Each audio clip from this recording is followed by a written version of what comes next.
de nombreuses femmes et jeunes filles, en particulier pendant l'adolescence, se posent souvent des questions à propos des huiles, des mélanges naturels ou des produits qui prétendent allonger et épaissir les cheveux. En réalité, les causes des cheveux fins ou fragiles ne sont pas les mêmes pour tout le monde. Plusieurs facteurs médicaux et biologiques différents peuvent être en jeu. Premièrement, certaines personnes ont naturellement des cheveux fins ou une faible densité capillaire en raison de leur patrimoine génétique. Dans ces cas, la tige capillaire elle-même est fine, et le nombre de follicules pileux peut également être réduit. Il s'agit d'une variation biologique normale, et non d'une maladie. Deuxièmement, certaines personnes développent des maladies auto-immunes, telles que l'alopécie areata. Dans ce trouble, le système immunitaire attaque par erreur les follicules pileux. En conséquence, les cheveux peuvent tomber au niveau du cuir chevelu, des sourcils ou des cils, parfois en laissant de petites plaques dégarnies ou un amincissement de ces zones. Troisièmement, l'inflammation répétée des follicules pileux, appelée médicalement folliculite, peut endommager les follicules. Lorsque cette inflammation devient chronique, elle peut affaiblir la croissance des cheveux et mener à une perte progressive de la chevelure. Quatrièmement, certaines conditions psychologiques ou comportementales peuvent également influencer les cheveux. Un exemple est la trichotillomanie, un trouble dans lequel une personne s'arrache de manière répétée ses propres cheveux. Ce comportement affecte souvent les sourcils, les cils ou le cuir chevelu, et peut être lié au stress, à l'anxiété ou à des tendances obsessionnelles compulsives. Ainsi, la question essentielle devient: quels sont les traitements modernes actuellement disponibles pour ces affections? Quels effets secondaires ces traitements peuvent-ils provoquer? Combien de temps doivent-ils être utilisés avant qu'une amélioration visible n'apparaisse? Qui doit éviter certains traitements en raison de risques médicaux? Et enfin, existe-t-il des alternatives sûres et fondées sur des preuves scientifiques pouvant aider à améliorer la densité et la croissance des cheveux? Dans cet épisode, nous examinerons les traitements modernes les plus importants, ainsi que les recherches scientifiques les plus récentes sur les méthodes pouvant renforcer, épaissir et soutenir la croissance des cheveux et des sourcils. Restez avec moi.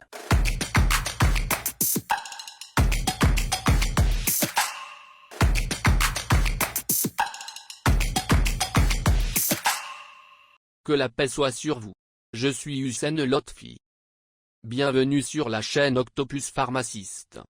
Voici un nouvel épisode de la série O2C Product sur Octopus Pharmacist. Aujourd'hui, nous allons aborder un sujet important et très fréquent lié à la santé oculaire et aux problèmes de cils, dans le domaine de l'ophtalmologie. Au début, permettez-moi de vous présenter le titre principal de l'épisode d'aujourd'hui. Si vous souhaitez comprendre comment les cheveux et les cils peuvent devenir plus épais et plus longs, et quelle est la véritable explication médicale derrière ce sujet, restez avec moi de la première minute jusqu'à la dernière. Et si vous recherchez un point précis ou un thème particulier, vous pouvez simplement avancer la vidéo jusqu'à la minute où ce sujet commence. Comme nous le faisons dans chaque épisode, commençons par quelques informations de base importantes sur les cils et sur leur rôle essentiel pour l'œil. Les cils sont de petits poils qui poussent le long du bord des paupières. Sur le plan médical, ils sont considérés comme une partie du système naturel de protection de l'œil, et non comme un simple élément esthétique apprécié par beaucoup de personnes. La première fonction importante des cils est qu'ils agissent comme un système d'alerte très sensible. Lorsqu'un corps étranger, comme de la poussière, un grain de sable ou un petit insecte, s'approche de l'œil, il entre d'abord en contact avec les cils. Ceci stimule immédiatement les nerfs sensitifs autour de la paupière. En conséquence, l'œil réagit très rapidement en clignant ou en se fermant automatiquement. Ce réflexe rapide aide à protéger l'œil contre les blessures et empêche les particules étrangères d'atteindre la surface oculaire. La deuxième fonction essentielle des cils réside dans leur rôle de filtre protecteur, capable de retenir les petites particules avant qu'elles ne touchent l'œil. Le long des bords des paupières se trouvent des glandes spéciales productrices de sébum, appelées glandes de Meibomius. Ces glandes libèrent une fine sécrétion huileuse qui aide à stabiliser le film lacrymal et empêche les larmes de s'évaporer trop rapidement. Cette huile naturelle peut également recouvrir légèrement les cils, les rendant plus efficaces pour piéger la poussière, les micro-organismes et d'autres particules minuscules avant qu'elles n'atteignent la surface oculaire. De cette manière, les cils, les paupières et le film lacrymal fonctionnent ensemble pour protéger l'œil contre les irritations et les infections. Passons maintenant au cycle de vie naturel des cils. Tout comme les cheveux du cuir chevelu, les cils suivent un cycle normal de croissance, de repos, puis de chute. Lorsqu'un cil tombe naturellement, il faut généralement entre 6 et 10 semaines pour qu'un nouveau cil pousse et le remplace. C'est un processus normal et sain. Chaque cil possède également une longueur maximale, principalement déterminée par la génétique. Une fois que le cil a atteint cette limite naturelle, il finit par tomber de lui-même, parfois même lors d'activités quotidiennes comme le lavage du visage ou le frottement des yeux. Maintenant, la question importante est la suivante. Quelles sont les principales causes médicales pouvant entraîner la perte des cils? Il existe plusieurs raisons possibles. Premièrement, une mauvaise nutrition. Les cils sont un type de poil, et comme tous les poils du corps, ils ont besoin d'un apport nutritif adéquat pour bien pousser. Si l'alimentation est pauvre en protéines, ou si la personne ne consomme pas assez de vitamines et de minéraux essentiels, tels que le fer, le zinc et certaines vitamines du groupe B, la croissance des poils peut s'affaiblir. Dans ces situations, les cils peuvent devenir fins, fragiles et tomber plus facilement. Deuxièmement, certains médicaments. Certains traitements peuvent influencer la croissance des cheveux comme effet secondaire. Par exemple, les médicaments de chimiothérapie utilisés dans le traitement du cancer peuvent provoquer une perte temporaire des cheveux, des sourcils et des cils. D'autres médicaments peuvent aussi modifier les cycles de croissance capillaire de différentes façons. Troisièmement, des maladies touchant les paupières ou la peau. Un exemple est la blépharite, une inflammation chronique des bords des paupières. Cette affection peut endommager les follicules pileux et entraîner une perte ou un affaiblissement des cils. Une autre cause possible est la dermatite séborréique, un trouble cutané associé à une peau grasse et à une inflammation. Lorsqu'elle affecte les paupières, elle peut favoriser la chute des cils et les irritations oculaires. Certaines maladies infectieuses ou systémiques peuvent également perturber la croissance des poils de différentes manières. Quatrièmement, des causes psychologiques ou comportementales. Un exemple important est la trichotillomanie, un trouble caractérisé par le besoin compulsif de s'arracher les cheveux. Dans cette condition, la personne peut s'arracher à répétition les cheveux du cuir chevelu, les sourcils ou les cils, souvent pendant les périodes de stress, d'anxiété ou de tension émotionnelle. Avec le temps, ces gestes répétés peuvent abîmer les follicules pileux, rendant les cils plus fins, plus faibles et parfois responsables d'une perte visible de poils. Ainsi, comprendre les vraies causes de la chute des cils est une étape essentielle avant de rechercher un traitement. Car une fois la cause identifiée, il devient possible de choisir la solution la plus adaptée et la plus efficace. Dans la prochaine partie de cet épisode, nous parlerons des traitements modernes aujourd'hui disponibles pour améliorer la croissance et l'épaisseur des cils. Restez avec moi.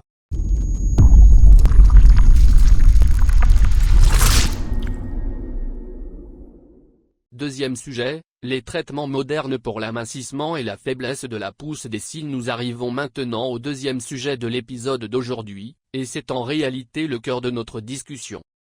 La principale question que se posent beaucoup de personnes est la suivante. Comment traiter des cils faibles, fins ou courts?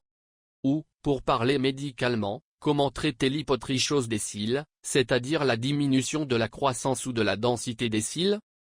Aujourd'hui, nous allons expliquer 3 approches thérapeutiques principales couramment utilisées pour favoriser l'allongement et l'épaississement des cils. Mais avant de commencer tout traitement, il existe une première étape essentielle. Étape 0, identifier et traiter la cause sous-jacente. Un ophtalmologiste ou un dermatologue doit d'abord examiner attentivement le patient afin de déterminer la cause principale de la perte des cils. Par exemple, la cause peut être une inflammation des paupières, une carence nutritionnelle, certains médicaments, un déséquilibre hormonal, ou des troubles comportementaux tels que l'arrachage de cheveux. Traiter la cause à la racine est toujours la première et la plus importante étape. Cependant, en parallèle, les patients recherchent souvent une amélioration esthétique. C'est pourquoi les médecins peuvent recommander des traitements qui favorisent la croissance des cils pendant que la cause principale est prise en charge. Premier traitement, la thérapie médicale à base de bimatoprost. Le premier et le plus connu des traitements médicaux dans le monde aujourd'hui pour stimuler la pousse des cils est un produit appelé bimatoprost. En 2008, la société Allergan a obtenu l'autorisation de la Food and Drug Administration, FDA, américaine d'utiliser le bimatoprost pour améliorer la longueur, l'épaisseur et la couleur foncée des cils. Ce médicament est commercialisé sous le nom de Latisse pour la croissance cosmétique des cils. Fait intéressant, le même principe actif était initialement utilisé en ophtalmologie sous une autre marque, Lumigan, pour traiter le glaucome et l'hypertension intraoculaire. La différence entre ces produits réside principalement dans la formulation et la voie d'administration, et non dans la substance active elle-même. Mécanisme d'action du bimatoprost. Le bimatoprost appartient à la classe des analogues des prostaglandines. Ces substances agissent directement sur les follicules pileux. Normalement, chaque follicule passe par 3 phases. La phase de croissance, anagène, la phase de repos, catagène, et la phase de chute, télogène. Le bimatoprost prolonge la phase active de croissance, c'est-à-dire la phase anagène, et stimule les follicules inactifs ou endormis à redémarrer leur activité. Le résultat attendu. Des cils plus longs, plus épais et parfois plus foncés. Précautions et instructions importantes lors de l'utilisation du bimatoprost. Point 1. Restriction d'âge. Ce traitement n'est généralement pas recommandé aux personnes de moins de 18 ans, sauf prescription médicale spécifique. Point 2. Durée du traitement. Les patients doivent comprendre que les résultats ne sont pas immédiats. En général, les premières améliorations apparaissent après 6 à 8 semaines. Et les résultats maximaux après 3 à 4 mois. En l'absence de changement après plusieurs semaines, le médecin devra réévaluer la pertinence du traitement. Point 3. Port de lentilles de contact. Les porteurs de lentilles doivent suivre une routine précise, retirer les lentilles avant l'application. Nettoyer le visage et les paupières. Appliquer la solution à la base des cils supérieurs uniquement.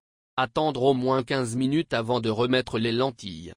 Appliquer le produit avec les lentilles en place peut contaminer les lentilles, irriter l'œil, ou réduire l'efficacité du médicament. Point 4. Méthode d'application correcte. Ce médicament ne s'utilise pas comme un collyre classique. Il s'applique à l'aide d'un applicateur stérile en forme de pinceau. Quelques gouttes de solution sont déposées uniquement le long de la base des cils supérieurs, à la manière d'un trait d'eyeliner. Règle importante. Ne pas mettre la solution directement dans l'œil. Ne pas l'appliquer sur les cils inférieurs. Essuyer l'excédent pour éviter tout contact avec la peau. Point 5. Contre-indication. Certaines personnes doivent consulter leur médecin avant de commencer ce traitement, en particulier celles qui présentent un glaucome, des troubles de la pression oculaire, une inflammation oculaire sévère, une infection oculaire active, ou une chirurgie oculaire récente. Ces patients utilisent souvent déjà des médicaments influençant la pression intraoculaire, d'où la nécessité d'un suivi médical étroit. Point 6. Effet indésirable possible. Comme tout médicament, le bimatoprost peut entraîner des effets secondaires. Les principaux concernent les modifications de la pigmentation. Premièrement, assombrissement de l'iris.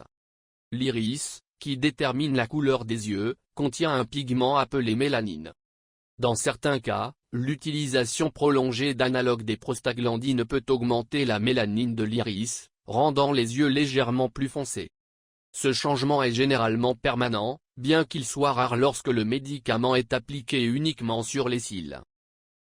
Deuxièmement, assombrissement de la peau des paupières. Certains utilisateurs remarquent un assombrissement léger au niveau du bord palpébral, mais cet effet est généralement réversible à l'arrêt du traitement. Autres effets possibles. Une légère rougeur. Des démangeaisons. Une sécheresse. Ou une irritation oculaire. Deuxième traitement, les huiles naturelles et les soins de soutien. Certaines personnes privilégient des approches plus naturelles pour maintenir la santé des cils. Bien que les preuves scientifiques soient limitées par rapport aux traitements médicaux, certaines huiles peuvent nourrir les cils et protéger la tige pileuse. Exemple. Huile de ricin. huile d'amande douce, huile d'argan, huile de coco et huile d'olive. Ces huiles contiennent des acides gras et des antioxydants qui aident à hydrater et à renforcer les fibres capillaires. Méthode d'application. Nettoyer soigneusement une ancienne brosse de mascara. Y appliquer une petite quantité d'huile.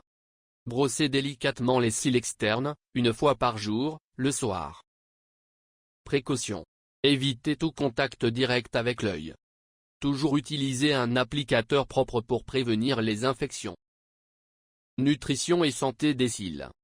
La croissance des poils dépend aussi d'une bonne nutrition.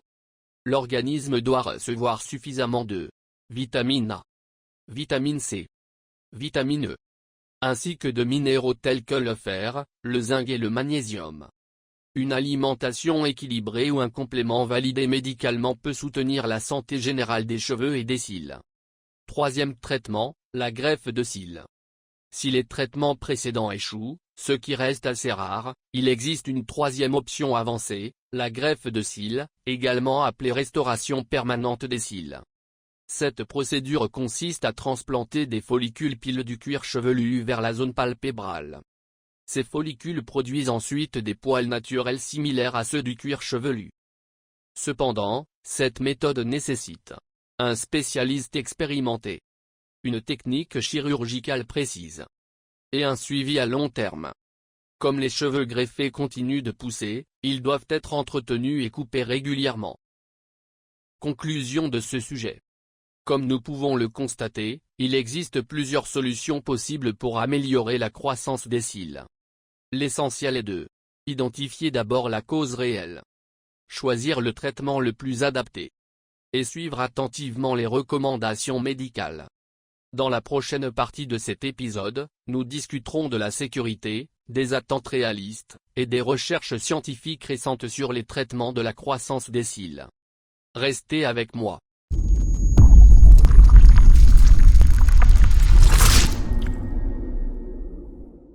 Dernier sujet, une approche de recherche récente sur la chute des cheveux dans la trichotillomanie. Nous arrivons maintenant au dernier sujet de l'épisode d'aujourd'hui. Cette partie aborde les résultats de recherches récentes, publiées aux alentours de 2021, qui ont montré des résultats prometteurs chez les patients souffrant de perte de cheveux au niveau des cils et des sourcils causés par la trichotillomanie. Comme nous l'avons mentionné précédemment, la trichotillomanie est un trouble psychologique et comportemental. Elle fait partie d'un groupe de troubles appelés comportements répétitifs centrés sur le corps.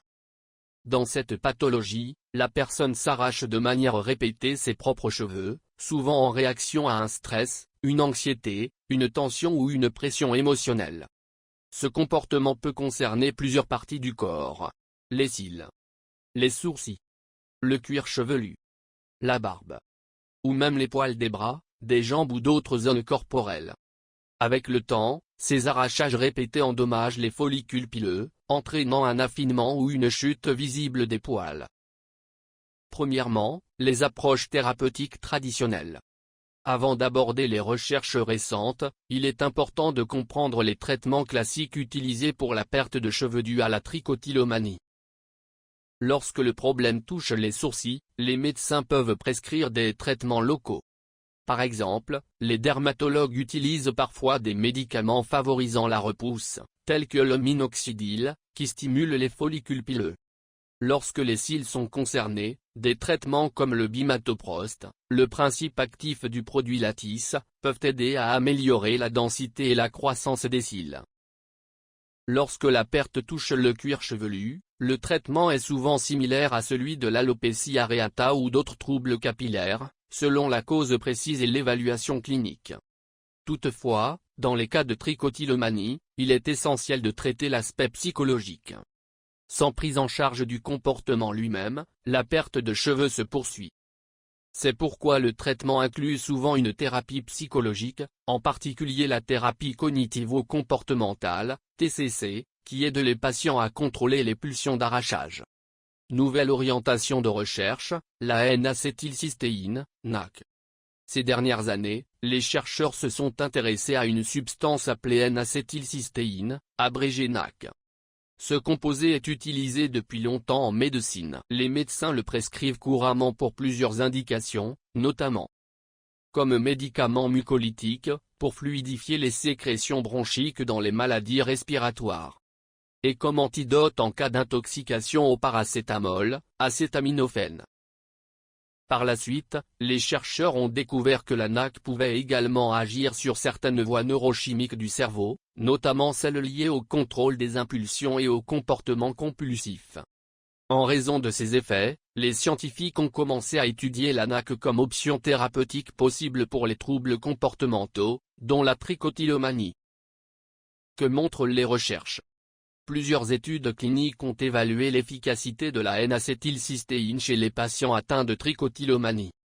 Dans la majorité des essais, la NAC était administrée par voie orale à des doses quotidiennes d'environ 1200 mg par jour, parfois jusqu'à 2400 mg, selon les protocoles et sous supervision médicale.